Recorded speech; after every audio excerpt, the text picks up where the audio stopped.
Good morning, everyone, and welcome. Today, I'm truly honored to be joined by one of South Africa's most respected voices in theatre and performance. Our guest is an acclaimed actor, director, and acting coach whose work has shaped generations of storytellers, from the iconic production of Bounds to his commitment to nurturing talent through ActorWize. His contribution to South African storytelling is nothing short of immense. Please join me in welcoming Rajesh Gopie. How are you? I'm great. I'm great. Merry Christmas to everyone. Merry Christmas to you, Siddharth. Likewise, I hope you enjoyed your Christmas and Boxing Day. It's been quiet. It's been quiet, and I like it this way. I like the simple, noiseless life. Yeah, that's beautiful. All right, to start off with, Rajesh, can you please tell me about Out of Bounds remains deeply impactful years after its debut. What do you think gives this work such lasting emotional and cultural resonance? I think stories are very important, and they live forever. I mean, there are stories, Jack and Jill kind of nursery rhymes, and stories of Little Red Riding have been going on for a couple of 100 years. I mean, the stories of the Ramayana and the Mahabharata and the Bible, etc., have a few thousand years. So these works are still relevant because we love stories. And Out of Bounds, at its heart, is fundamentally a story of a boy who lives his youth again. And the longevity of Out of Bounds is because every generation seems to have the same kind of uh, scenario where you're born into a family. You don't always get on with the principles and ideals of that family. And then at some point, it's family versus individual, modernity versus the past, tradition versus change. All those timeless values are the archetypes of our society. And then added to that is the charm of Out of Bounds, its simplicity as a performance, in the way the play, you watch one person transform, tell a story, and then he transforms into the story, into the characters, into the conflicts, and out, and it's quite a roller coaster ride of that storytelling technique, which is it's not common to see a play that where you get one person creating so many characters and creating a whole world. And that's probably what makes Out of Bounds so strong, because it takes you into a world. And a good story does that. It takes you into a world, you invest in the character, you invest in the characters, you're curious about the outcome. So yeah, I think that's why it remains such a powerful work even after 25 years. Wow. So, looking back at your theatre journey, which performance or moment most shaped you as an artist and why? I always Is it the performance of Out of Bounds, or any performance? Just in general. Well, I mean, I remember. I performed in various countries, in various plays, and I think, for example, performing in Hamlet in 2005 under very stressful conditions, under very judgmental eyes, because it was a brown-skinned person playing Hamlet, which was traditionally associated with white. And I realized that, your journey in life and your journey as a young actor in theater is not easy. Acting is not easy. And so I Mm. could easily talk about the highlights. And, oh, I performed at the Ambani Center, it was amazing, blah, blah, blah. Yeah, it was. But it was always the hard performances that shape you, that if you really have the honest and brutal reflection of oneself, then you go into yourself, you look at what you've done, your most important learning curves, and I think that would be the performance of Hamlet back in 2005, that shaped me, that taught me something about myself, and made me respect the craft of acting much more than I think I did as a young actor. South African storytelling has evolved significantly over the years. From your perspective, what has changed and what still needs to be protected? Well, I don't think the storytelling has changed so much, Siddharth, in so much Okay. that we're not getting enough opportunities to tell the story. What has changed is the cell phone, the streaming devices have changed the behavior of human beings, and theater has taken the back of the back seat, if you know what I'm saying. So we don't always get that opportunity to tell the stories the way we would like to tell them. We also don't get the opportunity and the funding to tell these stories. It's always a arts and culture is always a difficult space. It's very small budgets, and even worse, it's the way the money gets allocated is often questionable, and what projects are invested in. So, from my point of view, we still tell great stories. I mean, a story can be told through a film, it could be told through a podcast. Um, so we still have great stories, and you're right. We've always told great stories in this country. Um, I mean, I grew up watching African and Afrikaans stories on television because it was apartheid. You didn't get to see Oh, your own stories. Um, and I'm so happy that a play like Out of Bounds began to rewrite history in this country about what stories came from our community. Um, so no, I don't think the storytelling talent has changed. It's just who's controlling the budget strings that determine how we tell stories. Earlier this year, I began the first or the inaugural Red Mango Arts Festival, which was quite amazing because the whole point of the festival was to revive stories. The whole point of the festival was to get people to maybe write new plays. And so I would like to think that if the change, if there's a change, and the change is saying, you know what, we artists have to make a difference. We need to, we're not going to be helped by the government, so we need to, we need to make an effort. We need to make the sacrifices and make a way for ourselves. So I'm all for stories because children love stories. What is a community without a story? true. As the founder of ActorWize, what are the most common challenges you see young actors facing today in South Africa? Well, the greatest challenge is why someone would want to be an actor. And the challenge for the young person, or not even young person, is that a lot of people want to come into it because it looks easy. It, more importantly for them, it's glamorous and it will give them they want to be famous, basically. That means being accepted, liked, treated differently because we fed a culture from the East and the West of stardom. Yeah. So the challenge is um, you've got a whole sorry, I got a mosquito worrying me. Um, No you got a problem. whole scenario uh, Uh-huh. where young actors come to me and they are Hmm. in love with themselves being in the craft rather than the craft itself. So it's a universal challenge, and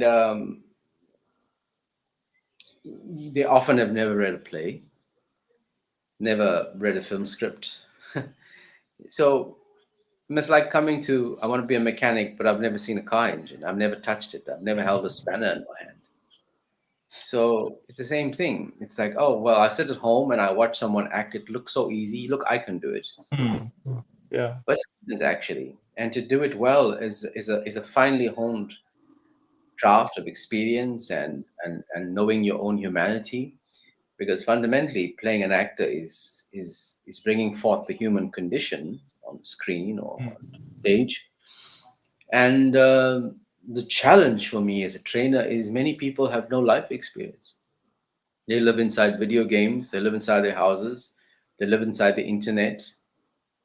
They have no empathy, they have no sympathy, they have no experience of what it is to have real life, the dirt under the nails. Um, they cut off from it. So what are you going to come and play? You want to come and be yourself so that you can be famous?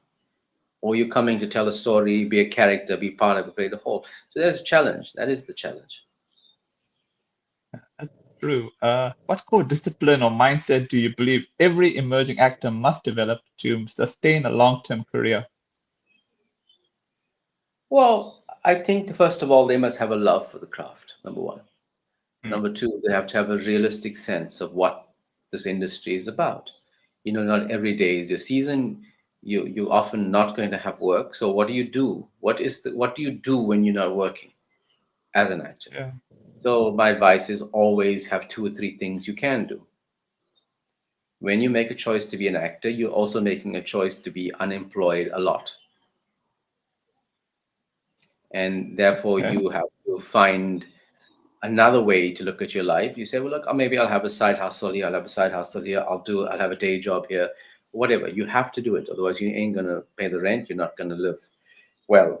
So fortunately for me, I've, I've had a fairly good career. When I'm not working on the stage or making work, I'm writing or I'm teaching or something Mm, like that. Um, I think it's also really important for actors to have realistic sense of who they are and what they are. I mean, if you living with the Hollywood dream that someone's going to pick you and you're going to become suddenly a multi-million-dollar artist overnight, and well, it would be nice, but that is less than 1% of the actors in the world. Less than 1%. wow. So, and then also, you see an actor on TV or film, or people might see me and think, oh God, this guy's a millionaire, whatever. We don't get paid those millions and all of those kind of things because that's not what the industry pays. Maybe, that's again the Hollywood dream, big money and all of that. But that's stardom. That's not acting. That's not about, you know, we don't, if you lucky and fortunate and God willing, you make a whole lot of money and you do whatever, that's great and good. But that can't be the real reason why you came into this. Mm, yeah, that's true. How do you personally prepare for roles that demand deep emotional or social truth? Yeah, preparation is really important. You need time. You need to dedicate your time, your research. I mentioned this word empathy. You need to know you have empathetic values towards the person you're playing. Don't judge them unnecessarily. Oh, you can't say, well, I won't do that because it's not about me, right? It's about what the writer wrote. It's the character. That's important. Often people says, oh, I've seen people in the reading room, but I wouldn't do that. And I have to say, but it's not about you. I'm not even interested in what you would do. I'm interested in what they wrote here. That's your job. Mm, That's what you're here for. Don't bully the role into your ego. Surrender your ego to the role. So it comes back to what I do. Well, like I said, I need time, I need reading, uh, and then this character starts to form in my head. I'm going off to play a character uh, in the next few months, in the early part of next year. okay. uh, a character, a Sikh. I don't know much about Sikhs, but I'm going to be, I'm getting a beard and I'm going to get a turban and I'm going to be a Sikh. So I have to go and look at these kind of characters. Fortunately, when I was in India, I was able to interact with them. Um, but I'm preparing now, so I'm reading stuff about the culture. I'm reading stuff about the religion. Before I can even start acting, I've got to know the world that this character lives in, Mm, the cultural, religious, social, political world. And that places me. If I know where I am, then it's easier to know what I'm going to do in that world, what I'm going to say, what I want in that world. So preparation is really important. Patience, non-judgment of your character is really important. Taking risks, putting yourself aside is important. These are how you allow yourself to formulate the character. so it just comes down to humility and all that.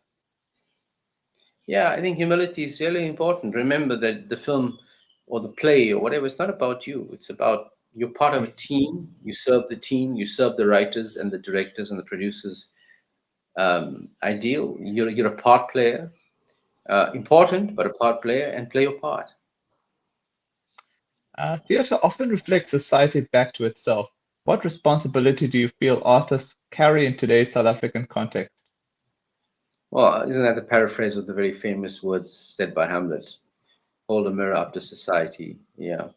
Well, I think artists, you know, especially the ones who have the ability to create new work, the creators of work, I think they have a great responsibility. I think it's important that whatever we make serves community, serves the greater good. I don't feel that it has to be um, below the bar, below the belt even, and I don't like it when people go there. I feel that even if you telling a difficult, painful, ridiculous story, you've got to really um, have some standards and remember that you live in a society and ultimately you're part of the society. You have the platform to add good, even by telling bad stories, like, I mean, about bad people Yeah. or bad scenarios Mhm. that you want to bring to light. These can add value, but when an artist uses a stage or any platform, for swearing, gratuitous nothingness, lustful nothingness, just for the sake of an effect, they themselves are not connected to their society. So they want to use that society for money so they can make something, but they're actually abusing that society. And it always amazes me how people go and pay and buy these tickets and sit in these casinos and these kind of very vulgar type scenarios go on. Um, yeah, so my opinion is I think that the artists have a very important, vital role, and we can add good. I mean, we can certainly influence the tide of thinking and change and inspire people. Young people, especially at school level, they look up for inspiration, and if you can offer that, that is a wonderful thing.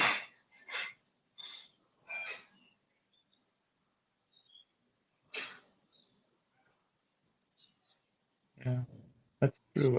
Can you share a lesson from your career that only experience, not training, could have taught you? I've just lost you a little bit there. I didn't hear it. Oh, sure, no problem. My question was, can you share a lesson from your career that only experience, not training, could have taught you?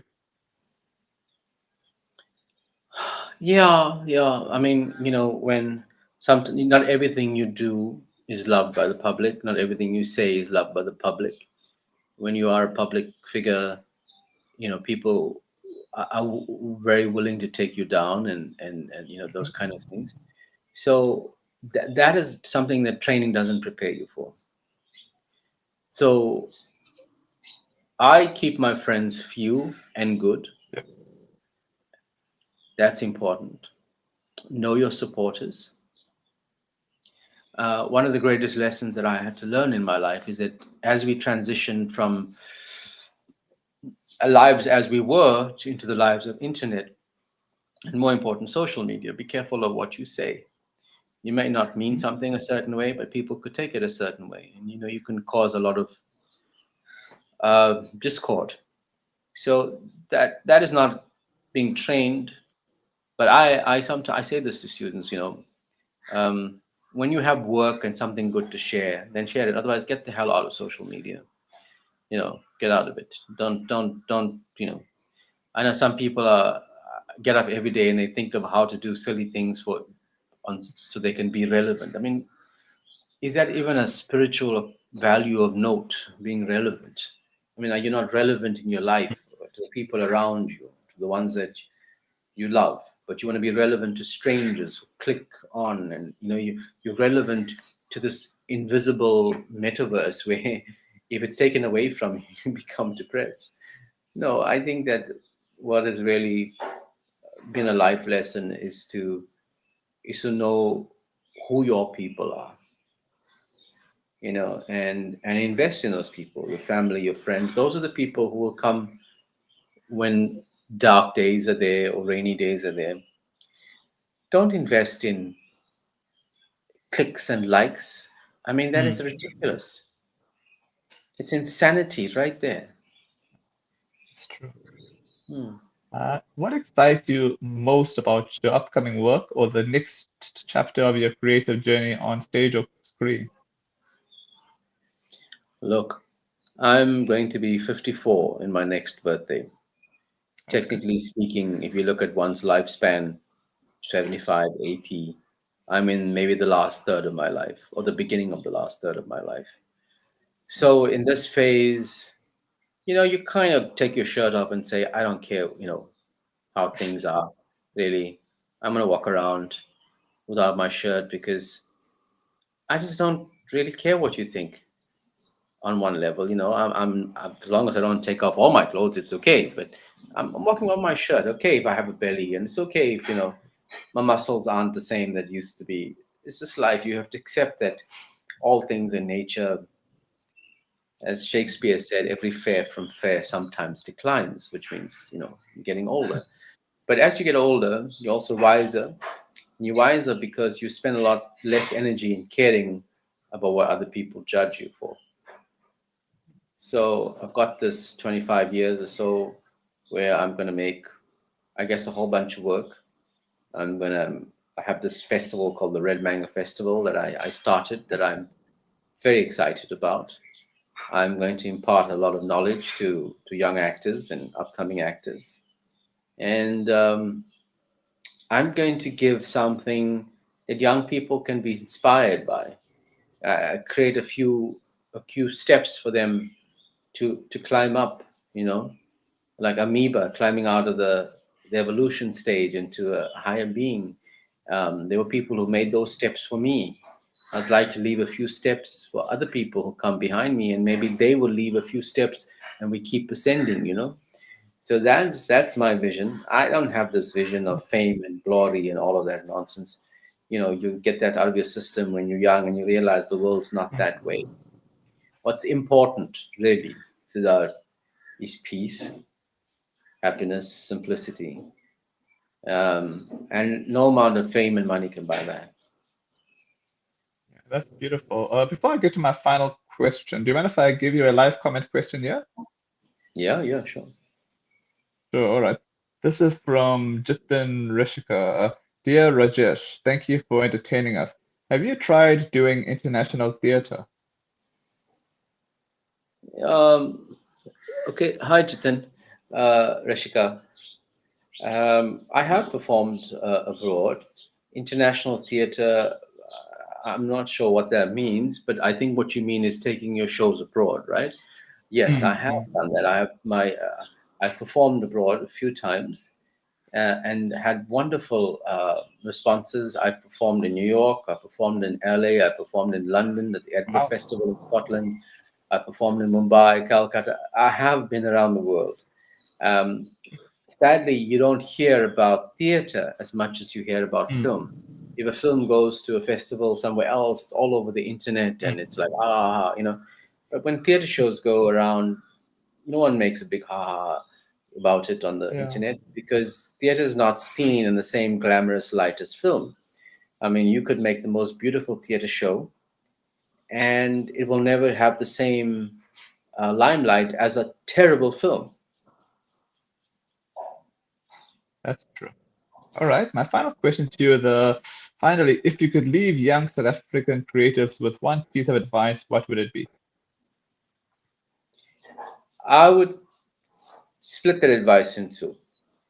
The first Okay. part is, if you have an idea or you have a dream or a story, write it down. Start writing. Don't go tell your ideas to other people. Hey, you know what? I got an idea for a film or an idea for a play.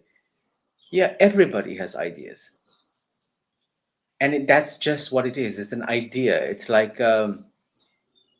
it's a dandelion in the wind. It just gets blown away. It only lives really once you write it down and start developing. So develop your stories. Write. I have I have these notebooks wherever. I have one in my bag, I have one on my desk, I have them everywhere. I have one by my bed so I can keep writing stuff. So it doesn't exist until you write it down.